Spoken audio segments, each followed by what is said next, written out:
Hello दोस्तों, स्वागत करते हैं एक बार फिर से आपकी अपनी YouTube channel Bihar board study point में। तो दोस्तों, आज की इस इम्पोर्टेंट वीडियो हम डिस्कस करने जा रहे हैं Bihar board DElEd entrance exam 2026 के लिए most important previous year question, जो कि दोस्तों 3/4/2024 को पूछा गया और यह दोस्तों सामान्य अध्ययन का है।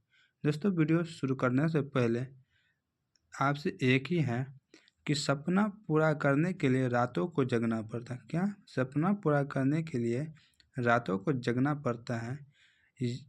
यह सिर्फ जगने के लिए नहीं कि हम फिल्म देखें, हम मोबाइल चलाएं। आजकल का यह फैशन है दोस्तों, हम रात को लफंगाबाजी करें, यह तो फैशन है। और कहेंगे कि मेरा सपना पूरा होगा, हम भर रात जागे। ऐसा नहीं, रात को पढ़ना पड़ता है तभी उनका सपना पूरा होता है।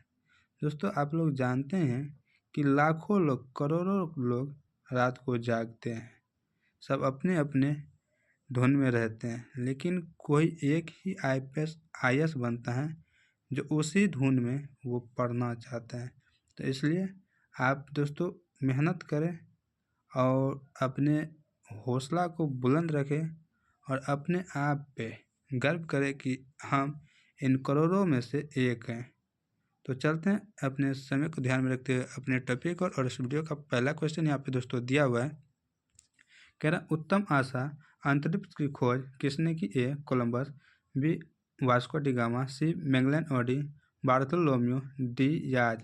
तो दोस्तों, उत्तम आशा अंतरिक्ष की जो खोज किया है दोस्तों वह थे बार्थोलोम्यू डी याज। इसका ऑप्शन नंबर डी बिल्कुल राइट आंसर है। क्या दोस्तों? बार्थोलोम्यू डी याज। दोस्तों, इसने 1478 ईस्वी में दोस्तों 1478 ईस्वी में इनकी खोज की थी दोस्तों। और दोस्तों यहाँ पे पुर्तगाल है। क्या दोस्तों? पुर्तगाल के निवासी थे। और दोस्तों पुर्तगाल के निवासी वास्को डी गामा भी थे दोस्तों, जिसने यूरोप और भारत के समुद्री मार्ग की खोज की, यूरोप से भारत की। और दोस्तों ये मैगेलन जो है, मैगेलन, इसने पहली बार पूरे विश्व का चक्कर लगाया था दोस्तों। कौन? तो मैगेलन। चलते हैं नेक्स्ट। यहाँ पे दोस्तों एक और दिया हुआ है कोलंबस। दोस्तों कोलंबस ने किस चीज़ की खोज की थी? तो ये अफ्रीका की खोज की थी दोस्तों। कोलंबस ने अफ्रीका की खोज की थी, यह भी आप याद रखिएगा। नेक्स्ट क्वेश्चन यहाँ पे दोस्तों दिया हुआ है। कह रहे हैं कि चूड़ामन राय किस विद्रोह से संबंधित है? ए चेरो विद्रोह, बी चुआर विद्रोह, सी कोल विद्रोह और डी इनमें से कोई नहीं। तो चूड़ामन राय जो है दोस्तों पूछना है किस विद्रोह से संबंधित हैं? तो ये दोस्तों चेरो विद्रोह से संबंधित है। इसका ऑप्शन ए बिल्कुल राइट आंसर है। दोस्तों चेरो विद्रोह 1800 ईस्वी में झारखंड के पलामू क्षेत्र के चेरो जनजाति के द्वारा किया गया था। 1800 ईस्वी में। कब दोस्तों? 1800 ईस्वी में झारखंड के पलामू जो क्षेत्र है दोस्तों, पलामू, वहाँ से।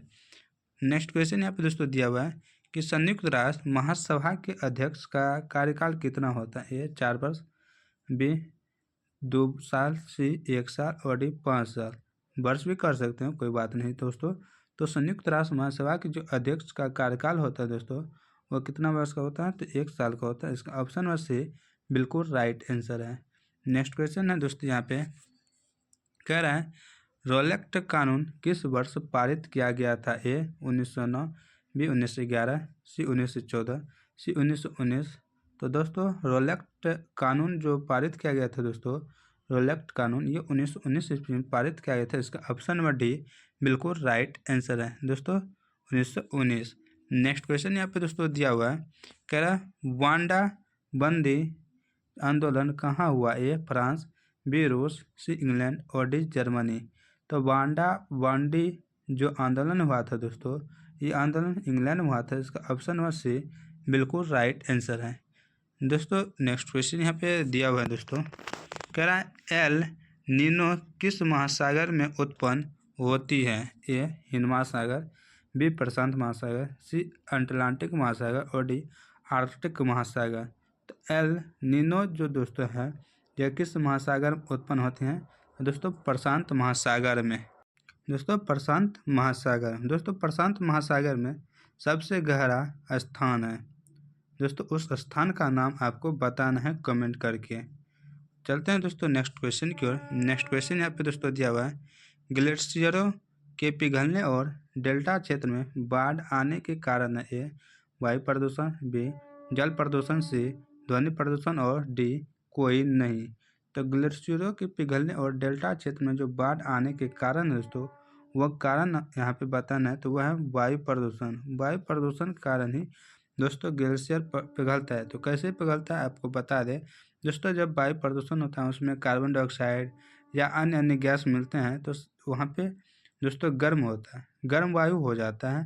तो दोस्तों वही क्या करता है, गर्म जैसे वातावरण होगा तो वह जो बर्फ़ होता है वो पिघलने लगता है। वो जैसे पिघलता है दोस्तों, वह नदी की तरफ बहने लगता है पानी, और वह डेल्टा क्षेत्र में जो होता है बाढ़ लाने का कारण बन जाता है। इसलिए कहा जाता है उत्तरी बिहार में सबसे ज़्यादा बाढ़ आता है।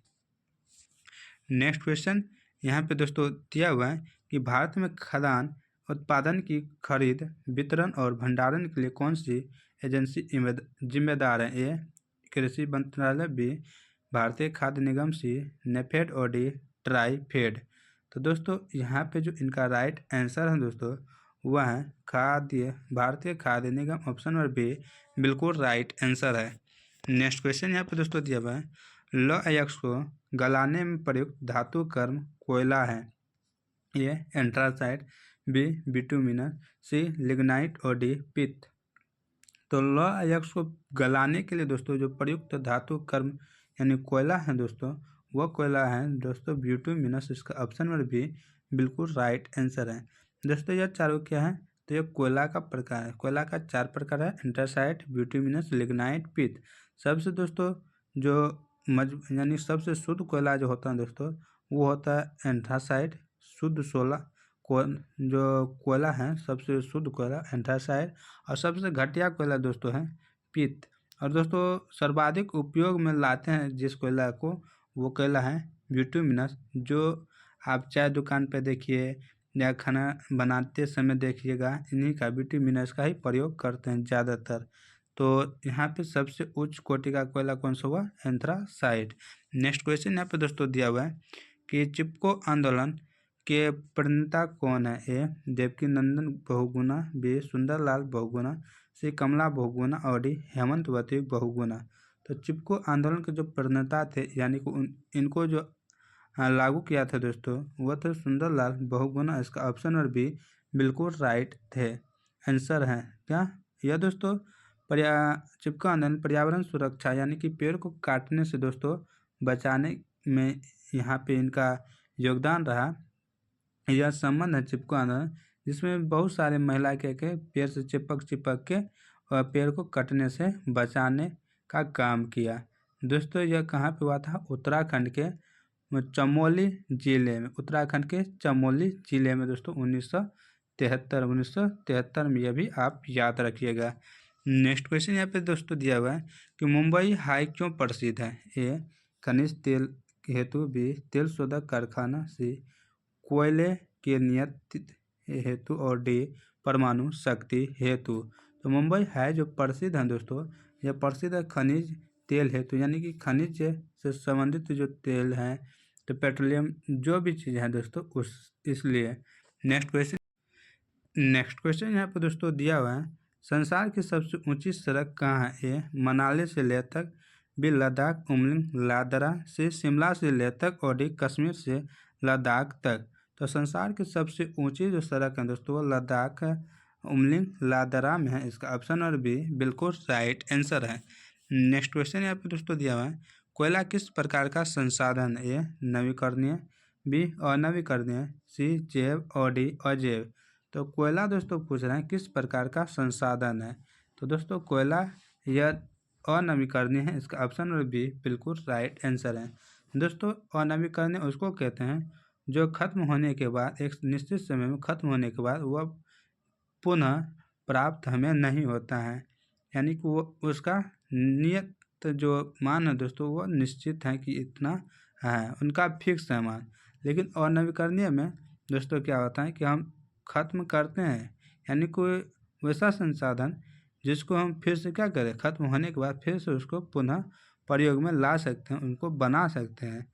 तो जैसे वायु ऊर्जा, पवन ऊर्जा यानी कि वायु या पवन एक ही है, तो पवन ऊर्जा, जल ऊर्जा, सौर ऊर्जा, ये सब दोस्तों। तो चलते हैं नेक्स्ट क्वेश्चन की ओर। नेक्स्ट क्वेश्चन है, समृद्धि सूची का प्रावधान किस देश से लिया गया है? A America, Africa, B Australia, C Peru और डी कनाडा। तो समृद्धि सूची का जो प्रावधान लिया गया है दोस्तों, यह ऑस्ट्रेलिया से लिया गया है। इसका ऑप्शन नंबर बी बिल्कुल राइट आंसर है। नेक्स्ट क्वेश्चन यहाँ पे दोस्तों दिया हुआ है, भारतीय संविधान में कितनी अनुच्छेद है? ए 390, बी 395, सी 450 और डी 495। तो भारतीय संविधान में जो अनुच्छेद है दोस्तों वह 395 है। इसका ऑप्शन नंबर बी बिल्कुल राइट आंसर। कितना? 395 दोस्तों, अनुच्छेद 395 है। और इसके बाद 12 अनुसूचियाँ हैं। कितना दोस्तों? 12 अनुसूचियाँ हैं। 12 अनुसूचियाँ और 22 भाग हैं। 22 भाग हैं, यह भी आप याद रखिएगा। नेक्स्ट क्वेश्चन है, कह रहा सर्वोच्च न्यायालय में न्यायाधीशों की कुल स्वीकृति संख्या ए 30, बी 32, सी 34 और डी 31। तो दोस्तों कुल कितनी न्यायाधीशों की स्वीकृति यानी कि उनको लिया जा सकता है? तो वो कुल संख्या जो है दोस्तों वह है 34। कितना? 34। नेक्स्ट क्वेश्चन यहाँ पे दोस्तों दिया हुआ है कि इनमें से कौन सी स्वतंत्रता भारतीय नागरिकों को नहीं है? ए सरकार की आलोचना करना, बी सशस्त्र विद्रोह में भाग लेने की स्वतंत्रता, सी सरकार बदलने के लिए आंदोलन शुरू करने की स्वतंत्रता और डी संविधान के केंद्रीय मूल्यों का विरोध। तो दोस्तों इनमें स्वतंत्रता भारतीय नागरिकों को नहीं है दोस्तों। वो कौन सा नहीं है? तो सशस्त्र विद्रोह में भाग लेने की स्वतंत्रता। इसका ऑप्शन नंबर बी बिल्कुल राइट आंसर है। नेक्स्ट क्वेश्चन यहाँ पे दोस्तों दिया हुआ है, क्या दोस्तों निर्वाचन में राजनीतिक दलों के लिए आचार संहिता का निर्माण और उसकी घोषणा कौन करता है? ए संसद, बी मंत्रिमंडल, सी निर्वाचन आयोग और डी राष्ट्रपति। तो निर्वाचन में जो राजनीतिक दलों के लिए जो आचार संहिता लगता है दोस्तों 1 महीना पहले, 1.5 महीना पहले, और उनका निर्माण और उनकी घोषणा कहता है कौन करता है? दोस्तों इन दोनों का राइट आंसर होगा निर्वाचन आयोग। इसका ऑप्शन नंबर सी बिल्कुल राइट आंसर होगा। कौन? निर्वाचन आयोग। नेक्स्ट क्वेश्चन यहाँ पे दिया हुआ है, किस आधार पर लोकतंत्र को सर्वोत्तम शासन कहते हैं? ए निर्णय में देर, बी राष्ट्रीय भावना का अभाव, सी राजनीतिक चेतना का अभाव और डी जनमत पर आधारित।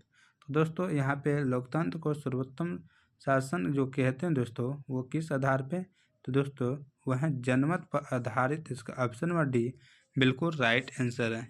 नेक्स्ट क्वेश्चन यहाँ पे दोस्तों दिया हुआ है, कह रहे हैं लोकतंत्र के विकास के तीसरे चरण में किस विचार को मान्यता मिली? ए नागरिक अधिकार, बी वैयक्तिक मताधिकार, सी उत्तराधित्य और डी राजनीतिक समानता के साथ आर्थिक समानता। तो दोस्तों इनका राइट आंसर है दोस्तों ऑप्शन नंबर डी राजनीतिक समानता के साथ आर्थिक समानता। ऑप्शन नंबर डी बिल्कुल राइट आंसर है। तो दोस्तों आज की वीडियो यहीं समाप्त होती है। यह वीडियो आपको कैसा लगा आप कमेंट कर जरूर से जरूर अपनी राय दीजिएगा। अगर वीडियो अच्छा लगे तो आप ज़रूर लाइक कीजिएगा और इसे अपने दोस्तों में शेयर जरूर कीजिएगा। तो मिलते हैं कल के नए टॉपिक के साथ, नए वीडियो के साथ। तब तक आप लोग मस्त रहें, व्यस्त रहें, अपने लक्ष्य के पीछे भागते रहें। जय जय भारत।